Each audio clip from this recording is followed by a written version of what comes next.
Okay, so I'm trying this out for the first time, so stick with me. Hello, by the way. Um, Alright, so first off, it's a little bit flat. I think you want to be a little pop out a little more, so my interface is probably going to be different than yours, but find channels. It's right over here. Go to red, select all, copy, click back on RGB, new layer, paste the red channel in there. Go down to this drop down menu right here. Go to soft light. So that gives you some nice contrast in there.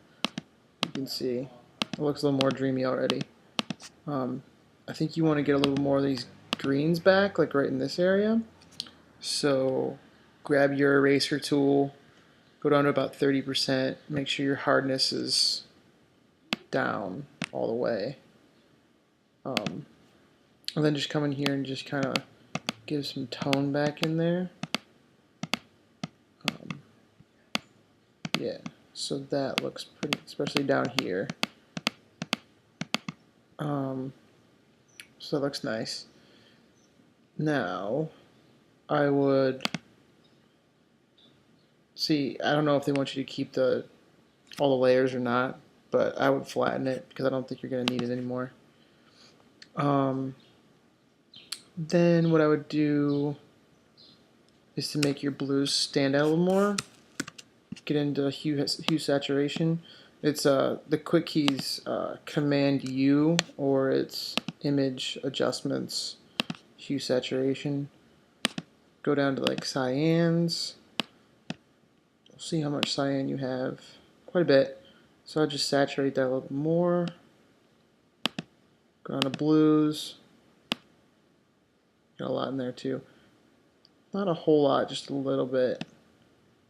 And then make it a little bit lighter right in there. So, I mean, it doesn't do a whole lot, but it makes it pop a little bit. Okay. Now another thing I want to do, should go to distort, go to diffuse glow,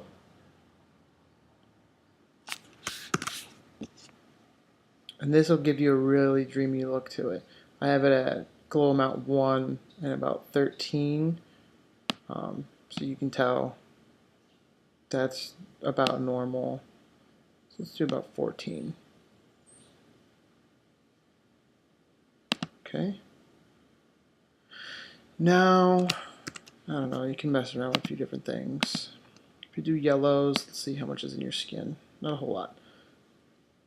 So just make that a little more saturated. And then with your hue, you can kind of mess with it a little bit. Give it some, like a greener look would be like right there. If you want to make it look like a little bit rustic forest stuff, it's about there. But I think green looks pretty cool with what you're trying to get at, so we'll go to about 11. And I don't know how much further you want to go with it, but I think that looks pretty nice. So between the two, that's where you started, and that's where we're at. I think it adds some contrast, really makes you pop, and you look pretty dreamy what you're trying to get at.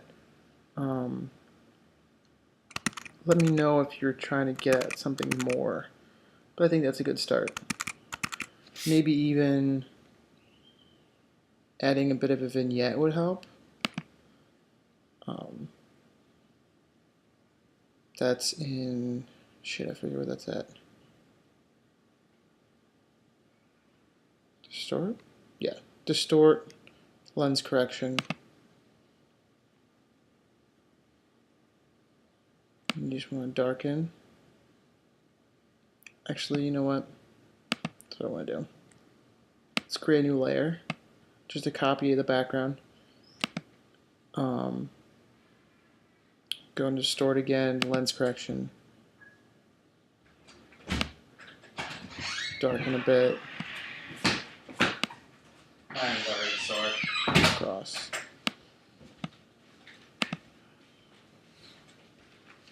Thanks for explaining.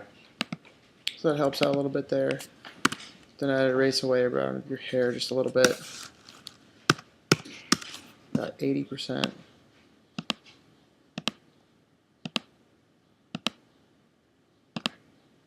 And I think that's a pretty good start. Let me know if you want to go further with it. I think that looks pretty good. So, before, after. Let me know.